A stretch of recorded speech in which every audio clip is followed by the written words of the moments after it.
Wow, that music and those graphics makes this sound so much more important than it is, folks.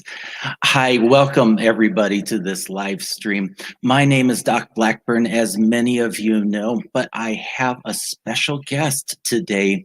I have Lori Hopper of the University of Colorado, Denver, Anschutz Medical Campus.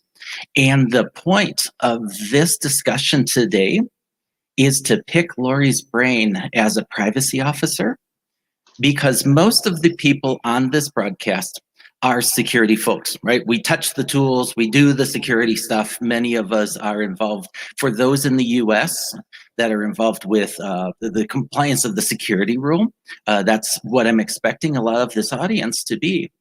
But one of the things that we don't do well as security folks is understand the important players in the rest of the organization.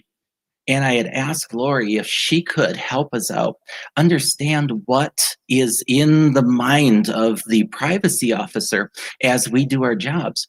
I was thinking that that knowledge could help us not only support the Lori Hoppers of the world, those privacy officers, but also assist us in being more effective in our jobs. But with that being said, I want to introduce Lori. Lori, take it away. Introduce yourself. Tell everybody who you are and what you do. Well, hey, Doc. It is so nice to see you. It's great to be back together again after a few years. It's always been a pleasure working with you. My name is Lori Hopper. As you said, I am the Institutional Compliance and Privacy Officer at the University of Colorado, Denver, and Anschutz Medical Campuses. And it's my job to keep bad things from happening. So, when nothing happens, it's a good thing, right? And I just want to echo what you're mentioning about security folks needing to kind of lift up their heads and get out a little bit more and talk with the privacy partners and other folks. You're not alone as security folks. We privacy folks want to do the same thing too. So there you have it.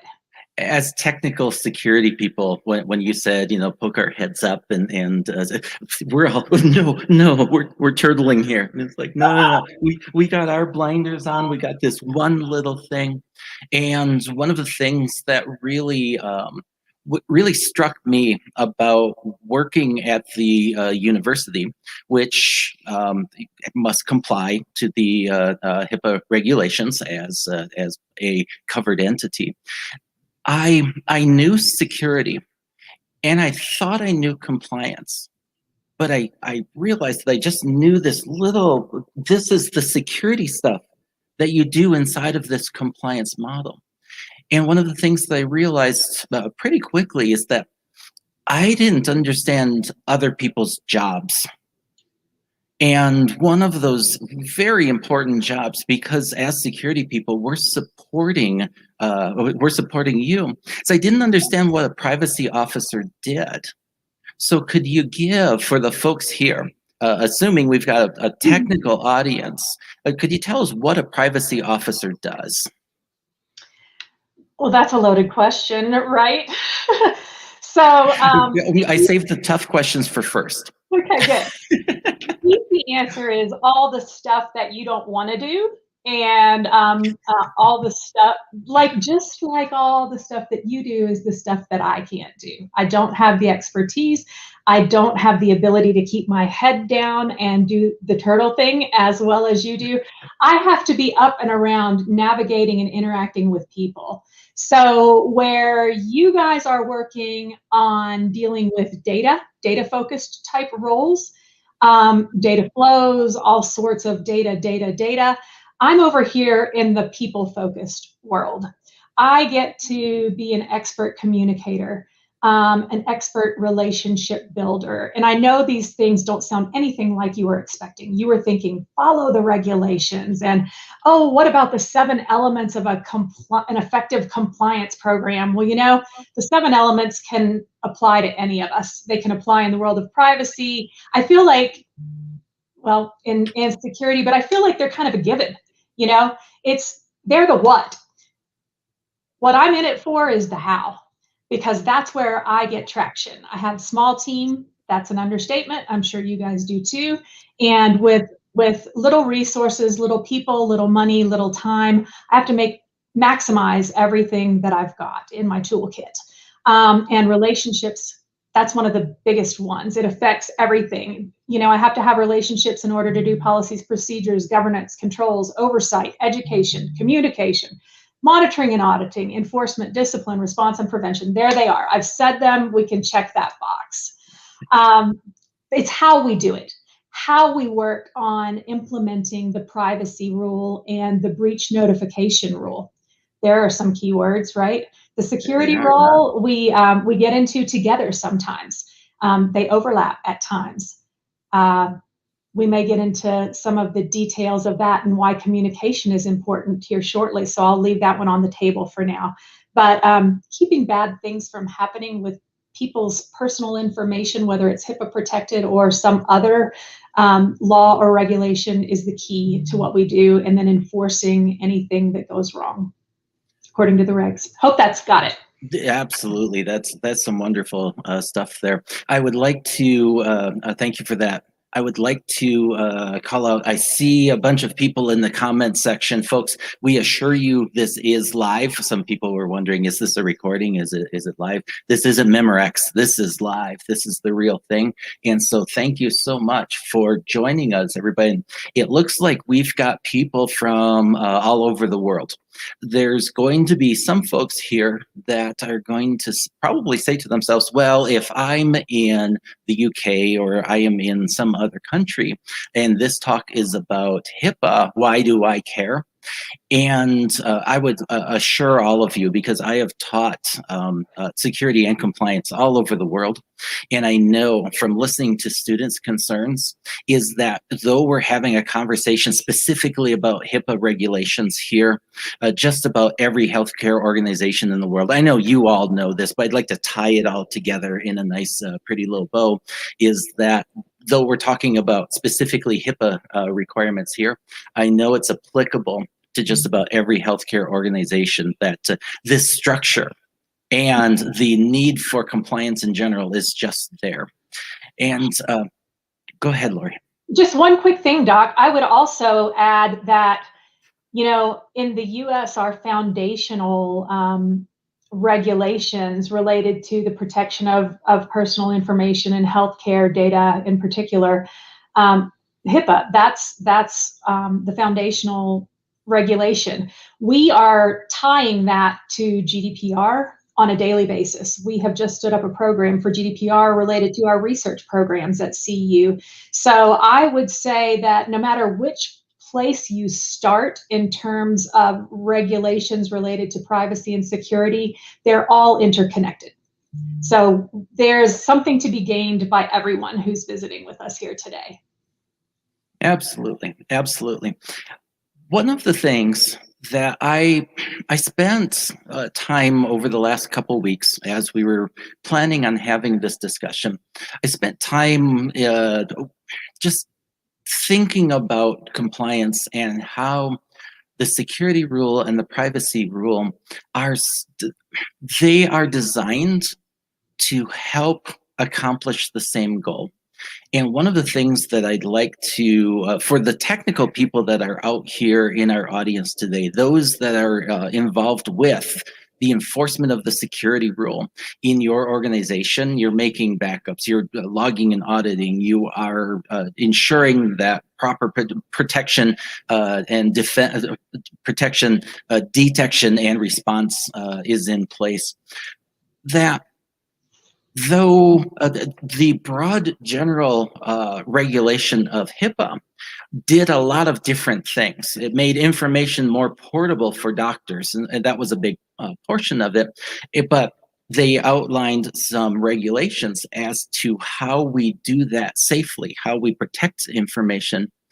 But I had, in thinking about all of this, I had realized that there's there's an important point that I don't think a lot of security people understand, and I'd like for you to address that, Lori, is that the security rule, in my mind, here's my opinion, folks. I'm going to get slaughtered over in the comments probably for this. I hear there's already, Memorex is going to sue us after this presentation for mentioning their name, and instead of responding to the suit, I am going to invoice them. You're welcome. We mentioned your name multiple times in Memorex, so is that my opinion is that the security rule enhances the privacy of patients' data.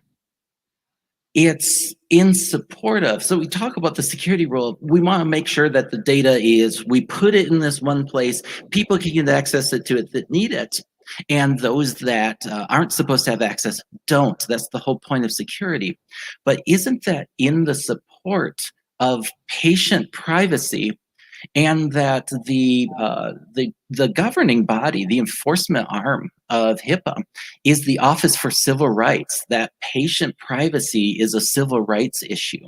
So when it comes to talking to technical people, when we're focused on keeping our heads down and ensuring the security of the data, what would you tell them, Lori, is the goal of security in supporting privacy efforts?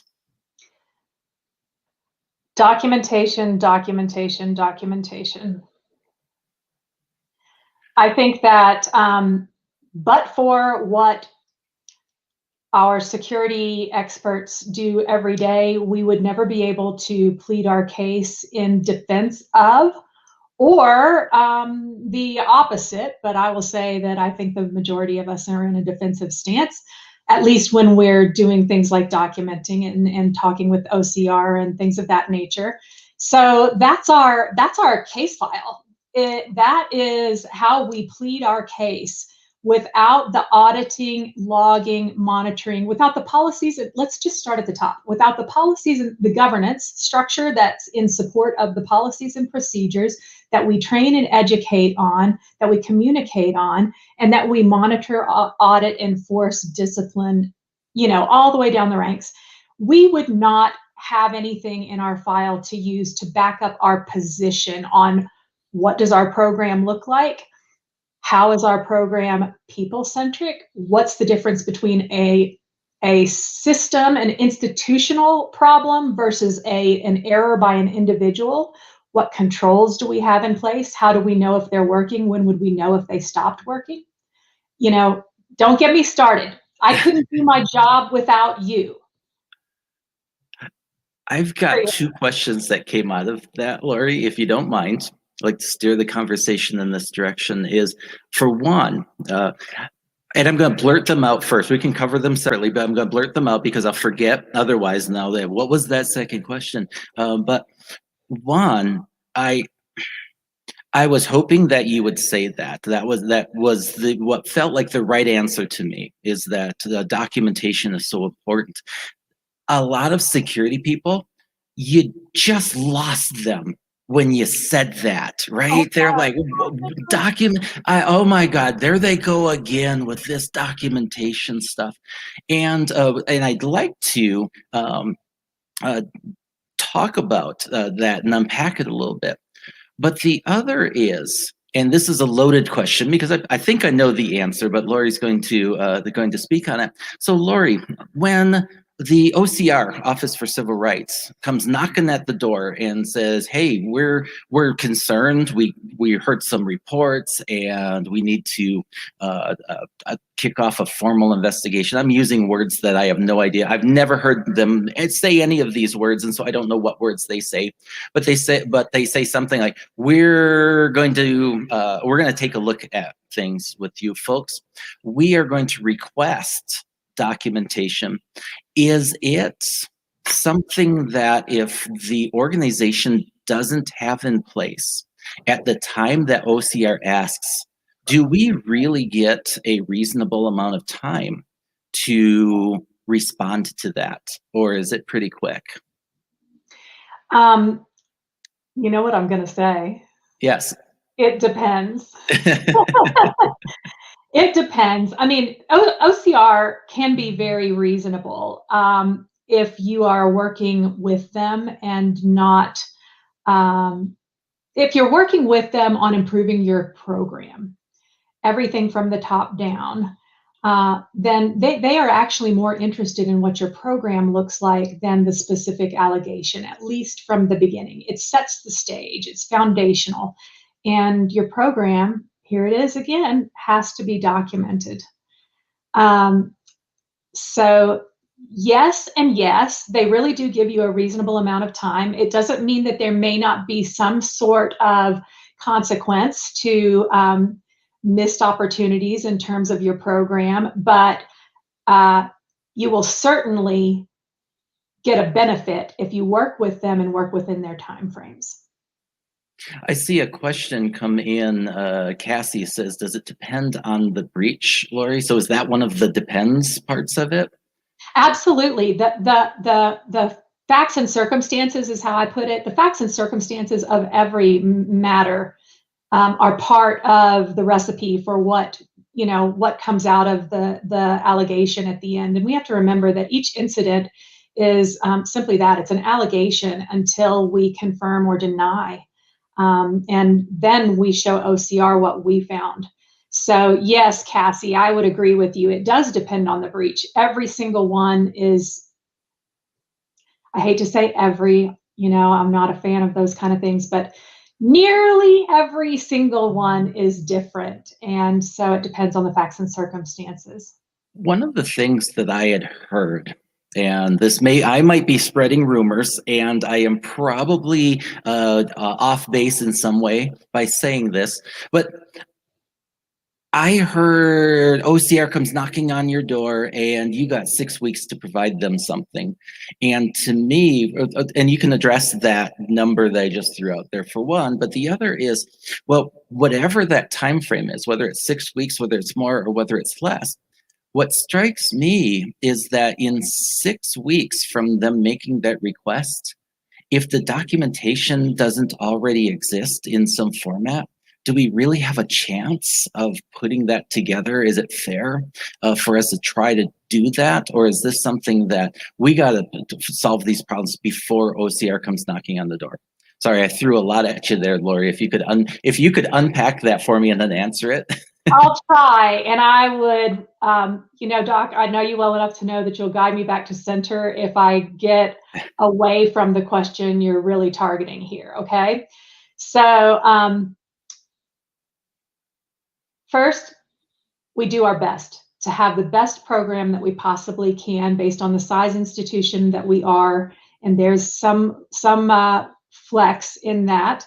The rules aren't all black and white. I know I'm saying what we all know to be true, but we do our best to have a good program in place. And in that program, we build in opportunities for continuous improvement.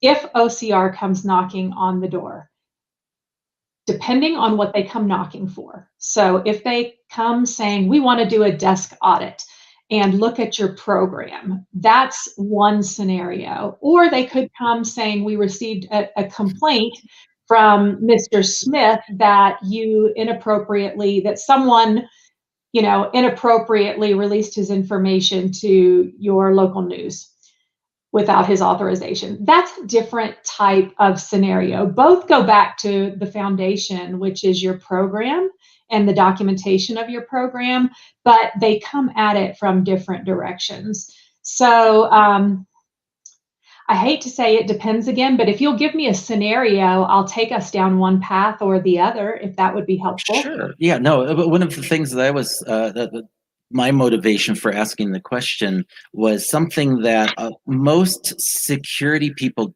get, it exists, but that we don't know what to do with it. And by the way, I am going to point out that somebody had asked, can you clarify the intended you in this session title? And I'm using that term you right now here in the intended you in the title, you being a security person. The primary audience in this talk are security people, because SANS is, does a lot of security training of those technical people. So that, and I saw the name on the comment says Michael Kahn. I've got, is it the Michael Kahn? I know a Michael Kahn, and so I'm wondering, is it the Michael Kahn that I know? Yeah, it's, and that Lori knows as well. Thank you for the question. Yes, we're talking about the technical people out here who are trying to enforce the security rule. So going back to my question for Lori, is us as security people, we know because we've heard the term before, the threat of a HIPAA audit. Ooh, a HIPAA audit. That's the part that scares us. I blanked out for a moment. My brain just went. That scares, yeah, that scares us. Yeah. And so do we, as security people, let's say I don't have a policy around logging and auditing, and the HIPAA security rule says that I need that. Is it something that I could put together?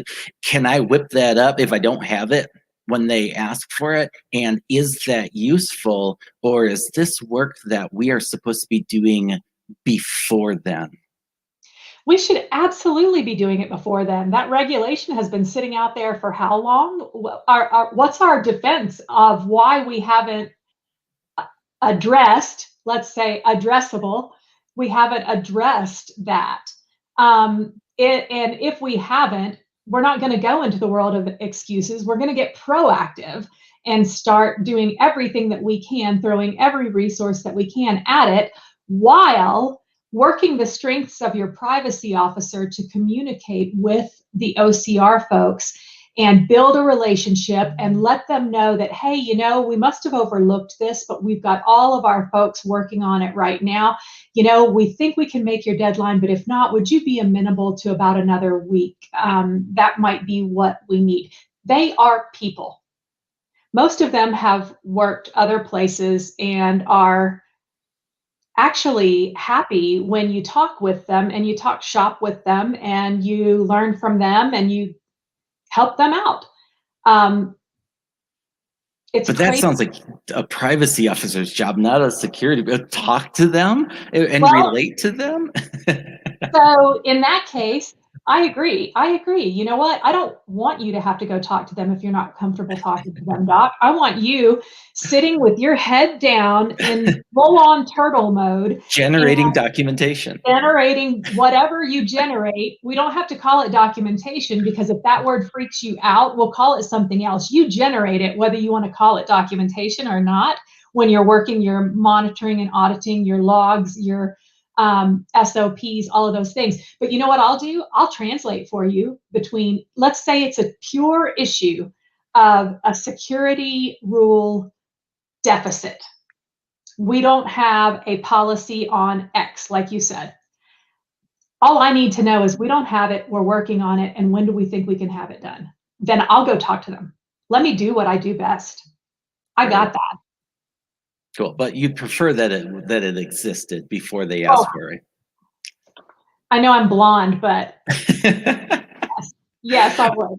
Speaking, so the conversation that we're having right here talks a little bit about, you know, separation of duties, but how those duties interrelate and interact with one another between the privacy team and the security team. And since Michael Kahn has now verified and validated in chat that yes, it is the Michael Kahn that we know. Hi, Michael. It's so good to virtually see you online here. And Michael had said something to me years back that has stuck with me for to this day. Part of what how I govern my own actions has to do with something that Michael said. And I think it's very salient to this conversation. I'm paraphrasing. I probably got it all wrong at this point. Michael probably meant something totally different, but here I am telling you what I got out of that and how I think that pertains to this conversation. Is that Michael said to me once, he said, figure out what you're bad at. And for everyone's sake, don't do that. And so one of the things that is, I believe, relevant in this conversation is one of the reasons I'm here on the security side is I'm bad at the privacy side of things. And I don't want to accuse Lori of the same thing, but she also self-professes not to be a technical person. So what would you say about that, Lori, as far as figure out what the converse side is, figure out what you're good at and do that, but leave those things that you're not good at to for others to do. What would you have to say about that as far as separation of duties and us working together as teams? Mm-hmm. I would give a resounding here to that. There's enough good stuff that we all like to go around where we can leave the stuff that we don't to people who are great at it and who prefer to do that. Of course, there are going to be times where we need to overlap or where someone needs to stand in for the other. But using the 80-20 rule, I think we can get away with, that's a bad way to say it, but get away with doing that.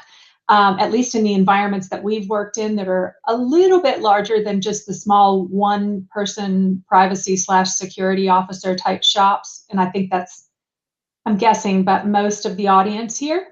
So in my opinion, the most important thing when that's the approach that we decide to take is, well, let me just lay it out.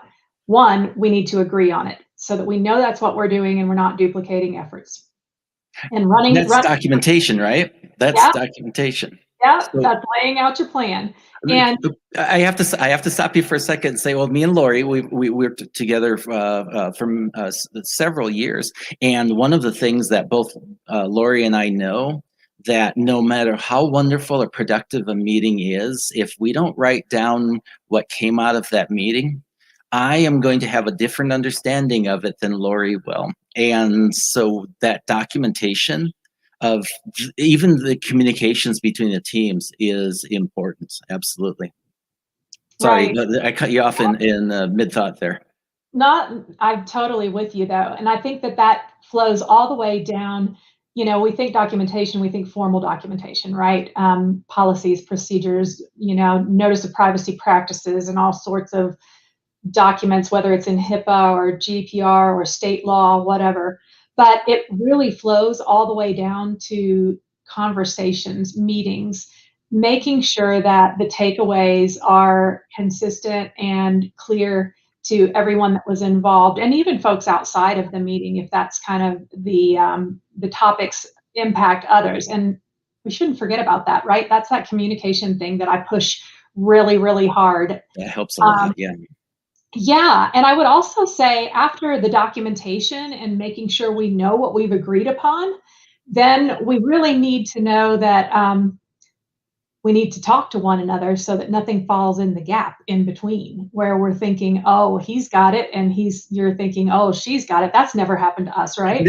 That's never happened to us before. Right. No. And then 3 weeks later, it's like, well, how's that going? It's like, well, I thought you were doing that. Right. Rule number 1, 2, and 3: do not throw each other under the bus. Yeah, ever. Absolutely. Whatever the other one says, we say yes and.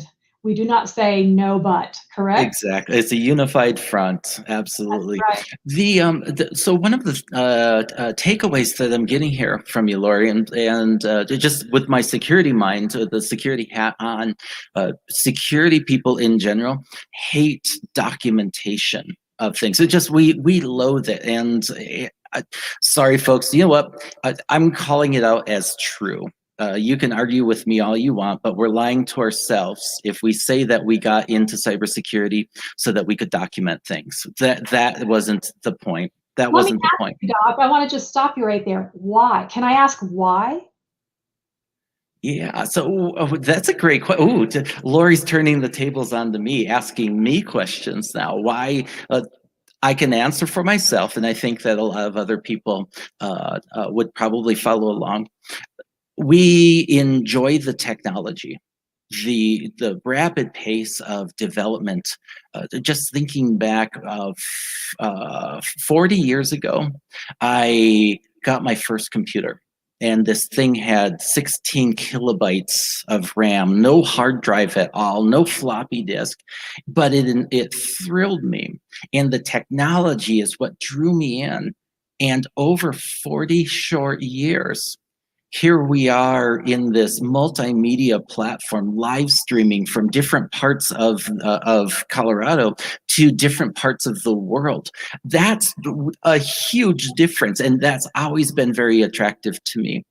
I got into security because it enabled me to have a job where I play with those tools. I love getting up every day and getting to play with the technology. And so really the last thing that I'm thinking about is writing that stuff down of what I did or what I'm going to do. I'm not really good at that. I am terrible at notes. I've got these tiny notepads and I have a hard time filling them up. It's just a few sentences at most. So with that being said, now I answered your question. I've got a question for you, Lori.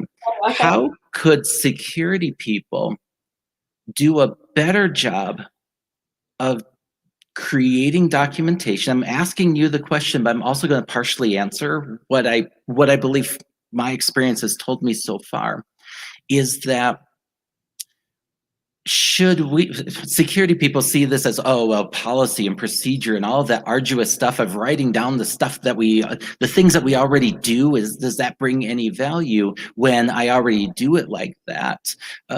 It may not be a matter of policy and procedure as much as what I'm hearing from you is, if we just simply put our intent somewhere in an email or writing or just recording in some form or fashion our intent, is that good? Can we as security people take that approach?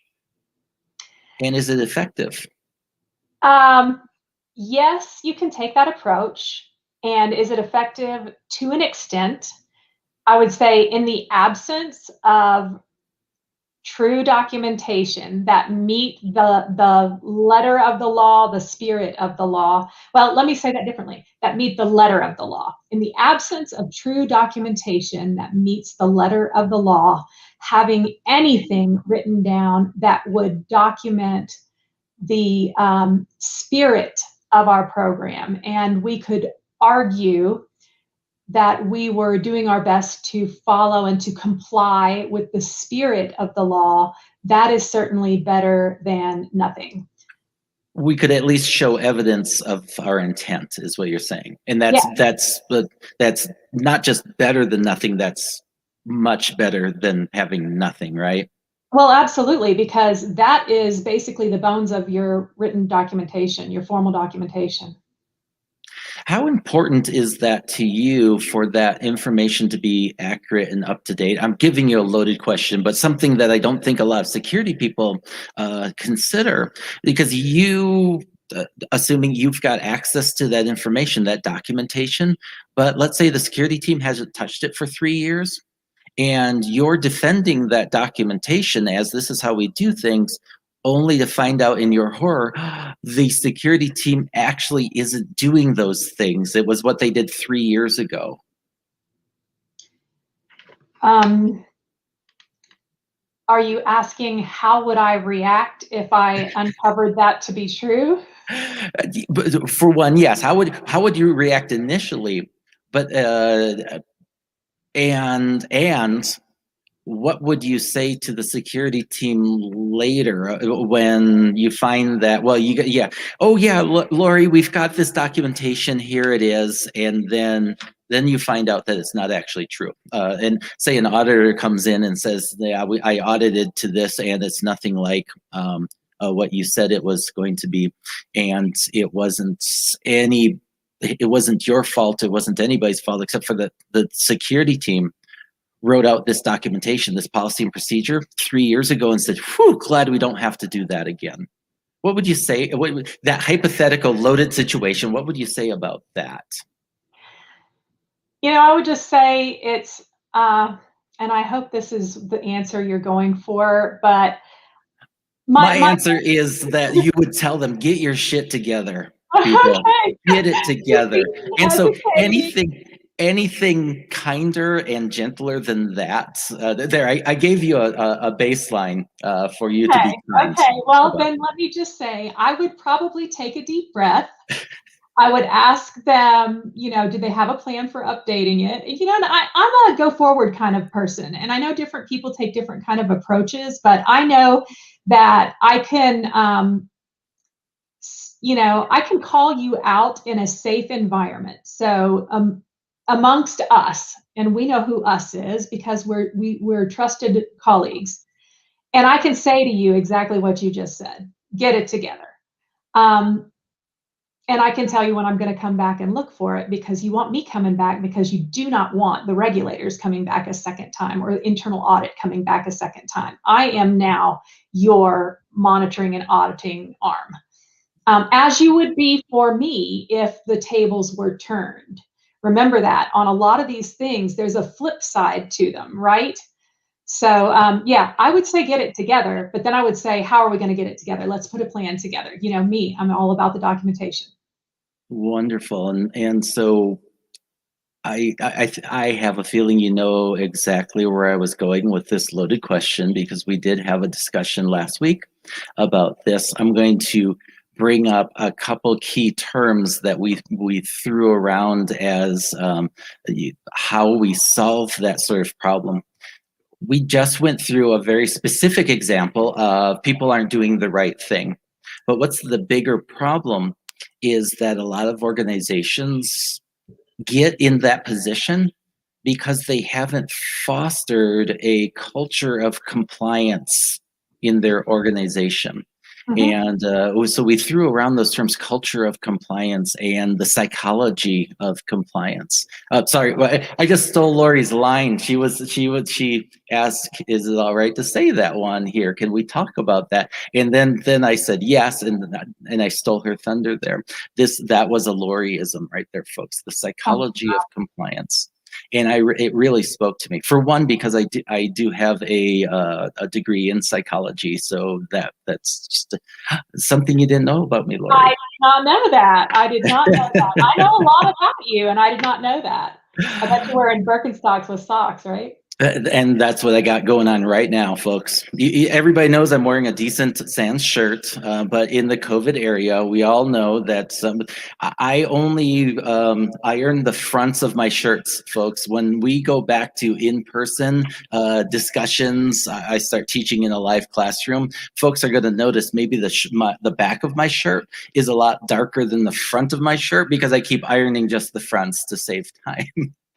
But going back to that culture of compliance, when I say that term, what does that mean to you, Lori? What does the culture of compliance mean to you?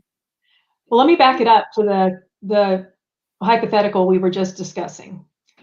I do not believe in that scenario there was a culture of compliance. There might have been an attempt at having a program. It was static, it was not living and breathing, and it certainly wasn't pervasive amongst, let's not even talk about the whole organization.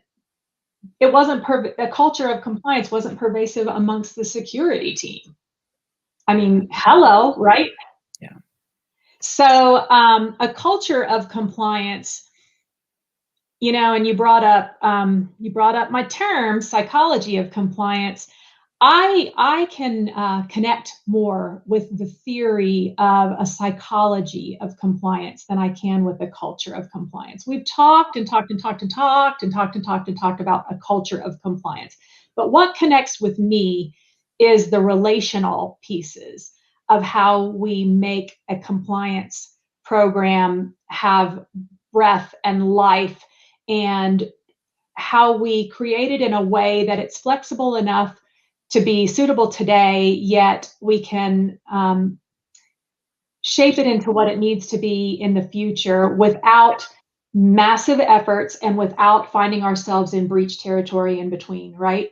So for instance, if we say we've got a policy and it says we're going to review something every 3 years, we're setting ourselves up for failure right there, because how often do we actually calendar that and do that? That's documentation. We don't like documentation, right? So anyhow, we lack that culture of compliance. Excuse me. You've got a visitor there, don't you? I do have A a special visitor. guest, folks. Either that or I've got something else going on here, right? We Motor can see skills. that special guest on the camera, so we know that you're not seizing or So long as anything. it doesn't land on my forehead and stay there, right? So, psychology of compliance, it's a mindset. It is how we put people in the zone of compliance so that we teach them through iterations of things instead of telling them, here are the rules, 1, 2, 3, 4. Rather, we take them when they meet them where they are. Now it's, look at that. Do you see it? There you go. I know. Wow. Oh Perfect. my word. I am so, This anyway. fly is daring you to do this to This your is own face. truly a live stream. So This is live, folks. This is live. I'm trying to get at relationship building. Meet the folks where they are. And if that's about meeting your own security colleagues where they are or across the bounds of privacy and security, that's great. But don't forget the up and down. That's the horizontal. Let's talk about the vertical of it as well. Everyone from top to bottom, anyone who needs you, they need to feel comfortable coming to you. No glass house mentality. I'm going to roll up my sleeves. I'm going to work on it right alongside of you. Always willing to help, not just on the defense, but on the offense, looking for solutions. Having a mindset of, I need to partner with these folks and help them get the job done. What are the creative ways we can do that while still living within our risk tolerance? Seldom punitive, no fear factor, right? Only punitive when the regs call for it or your policies inside the regs or this fly does. So, that's just a few of the things that I thought of when I was thinking about what it might look like to have a psychology of compliance program rather than a culture of compliance, or in addition to. How about that? Oh, that's a great way of putting it. Absolutely. One of the things that as you were talking and as I was reading the comments in chat here, I know we don't respond to every comment, folks, but thank you for sharing. This is great. We love to hear the feedback. Cassie had mentioned, I see the word communicating here. The challenge is communicating. She was speaking about breach externally, but I latched onto that word communication and said to myself, well, isn't an output of this psychology of compliance is taking this high fluffy term and asking tactically and organizationally, what does that look like? One of the things that I think we need to do better in our organizations in general is building better communications channels. And so I would ask, my question to you about that, Lori, is one, do you agree? I'm hoping that you do. And two, if you do agree, is that a matter of how do you build that? Do you build that through, we need a policy of how we define communication channels and people need to get comfortable with using those? Or is that something that more organically grows out of an organization? So I threw a whole bunch at you there. For one, do you agree? And if so, how do you see that tactically working in an organization? I totally agree. And I think communication, again, it's one of those things that's multidimensional. I know Cassie mentioned a breach and kind of the potential for reputational harm, I think is how I read it, if I read it correctly. Data disclosures go public there. I see that. On something like that, I would take Dr. Khan's advice. And if I have people within my organization who are communicators, that's what they do all day long, I would be remiss not to engage them when I have all of my facts together to work with them on exactly how this information should be shared within the bounds of regulations, of course, making sure we meet the requirements. And I know that's a Lori job and not a doc job for the most part, but we work together on it, right? You have the data points and I know what's required. And then we use our communications teams to help us get it out in the way that suits our institution the best, right? As far as do I lay down in black and white a policy on communications and then work toward it? I can. It's probably not worth the time that I spend on it because it's going to go its own way anyway. So why not figure out what works and then document to that? I mean, it's fine to put something down high level, you know, but I would say, go ahead, Doc. I'm sorry. I was agreeing with you. The other thing that came up, Stephen in chat said, how about a relational compliance management system? You put that all in capital letters, so I don't know if that's actually a thing or not. If it is, it's a new term to me. But I like that he had mentioned paperwork light, interpersonal heavy, adaptive, and flexible. We talked earlier about the importance of documentation. Yet this argument that Stephen has here is also very compelling as well. How do we bridge this documentation and being paperwork light thing at the same time? And I suppose here I am asking you the question, I'm going to answer my version of it. I'm thinking, well, this, as far as this paperwork goes, there's no regulation that I'm aware of anywhere in the HIPAA rules, in the guidelines, that says you must document how you communicate in your organization. I'm not aware of anything like that. It just says that I don't even know that it says that you should. But we all know that it's an important piece to achieve any level of success in the organization, is to be able to have proper communication channels. So that's my answer to that. What would your answer be to what Stephen put there? I love the idea. I love the foundational points that Stephen has put down there. I'm just glancing over at it myself, and I take it as a challenge, actually, because in my role and just in the fabric of who I am, I'm a documenter, I'm a wordsmith. I am very intentional about how I say things and what word choices I make. So if Stephen or my program were to challenge me to figure out how to be documentation light or paperwork light, I could do it, absolutely. You lay down a challenge and I guarantee you I could do it. My four corners would be the regulations.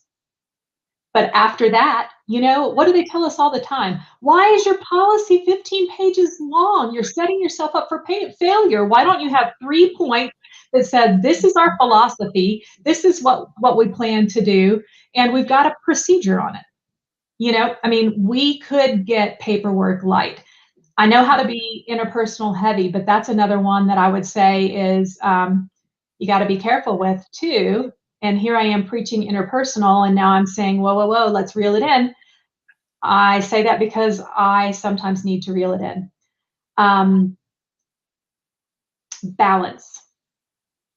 Balance on all of this stuff is key. So adaptive and flexible, there's the balance, right? So let's get together. We could write something, yeah? Absolutely. Dickie brings up an interesting point in the chat channel.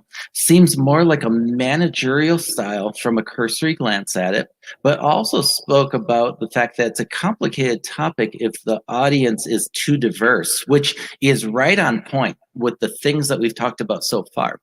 The security team and the privacy team in an organization, or just the people, maybe it's not a team, maybe it's one on each side, they have, there's diversity there, for one.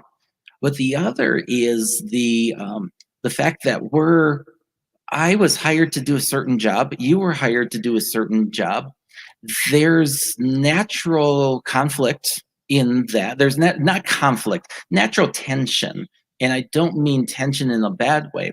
It's that we each have our jobs to do. How would we, and traditionally, I'm going to call it out for what it is. Folks, the security people I'm talking that are in this conversation here, I'm talking directly to you. We aren't always good at using words to express thoughts and feelings. Yet we all have thoughts and feelings.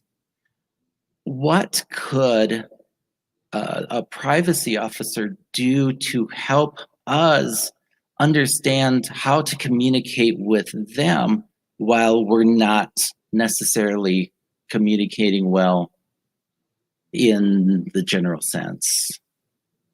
And so I'm going to put that out to the group and see what Lori's thoughts are on that as well. Lori, if you could change anything about the security people as far as how they communicate or the words that they use, what would you tell them? What's the touch point there? What's the hardest thing that you have to deal with in talking to the security people as a non-technical person? So I'm going to make this memorable. Are you ready? Absolutely. Do it. Let's do this. I would say, when your hair's on fire, what do? You stop, drop, and roll, right? Those are the basics. I would say, in response to your question, get back to the basics. Understand your audience. Understand their business. What I do is different than what you do. Speak my language and provide me with some solutions. Wow, Stephen, you getting all of this? You got to put it. You got to put it in a ticker down below. You get all that. Back to the basics. Absolutely. I mean, just remember, stop, drop, and roll. And I mean, that's the same thing. When we're talking with each other, just stop and then drop down to that basic level and then roll it out there. You know, don't get stuck. Don't get paralyzed. Communicate. If I don't understand, I'm going to tell you I don't understand. I'm going to remind you I'm not a technical person, and vice versa. We're partners here. If one of us fail, we both fail, and that's not going to happen. Is it fair to say, and Dickie also mentioned this in chat as well, do they even know, let alone understand, what you're saying? And I know that you and I, Lori, at times we're talking to each other in the room. I am using terms and words that I understand and have certain definitions of in my own head. And you're while I'm talking at you using those words, you're talking at me using the words and terms that you understand in your head. And despite the fact that we're both saying words at each other, it doesn't mean that we're communicating. And folks, this is hard. It isn't just two people getting into a room talking at each other saying words, right?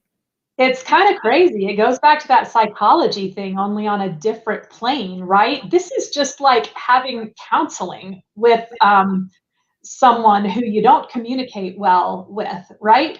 So I think you're saying, let me repeat it back to you. No, when I say ePHI or de-identified, does it mean the same thing to you?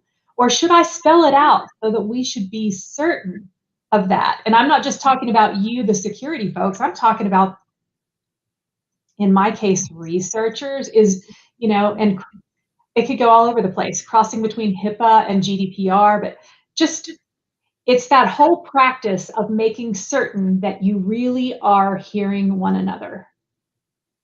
Absolutely. And one of the things that I think security people in general struggle with is taking that moment to say, I heard you say this. We as security people tend to be really bad at that. We think we assume that we know what somebody's saying, and we walk away from that as these are the tangibles. This is what their intent was, and a lot of times that's what gets us in trouble. One of the things that Eric mentions in chat here, I'm glad that the chat has been going at a decent enough pace. We've been able to read them and talk about them a little. Can we speak a little bit on compliance automation? Could we limit a lot of these disconnects with automation? And so that when we're focusing on communications and the culture of the compliance, we take a lot of cruft, if you will, out of the conversation if we're actually automating certain portions of it. What do you think? What does that mean to you, Lori, when Eric says that? Well, those are big words that I don't deal with a lot. So I would say, first of all, what I would do is echo back to Eric. So I think what I'm hearing you say is, right? So Oh, there she goes back to the in nice, play. well played. Oh, thank you, thank you. I would say though that using your technical controls is always an ace, right? Any technical controls that you can put in place, any automation that you can put in place, kind of levels the playing field.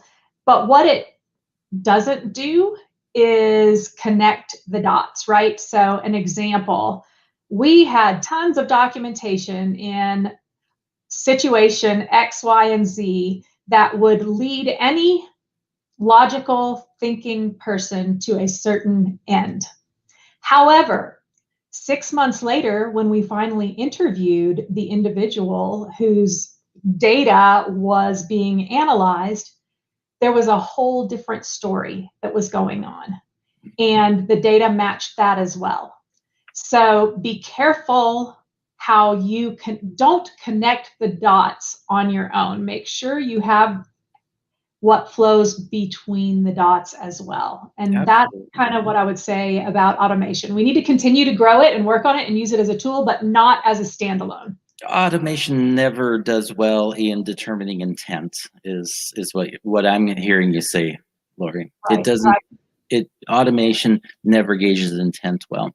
Something that Stephen brought up that I think is really important to a point that Lori made around getting back to the basics and just the conversation we've had in general, the complexity of our organizations. And he's making the point, can we take 300 pages of policy and distill it down to 40? And I'm a big fan of that. Let's keep it as simple as possible. And I know we've got a little less than 3 minutes left.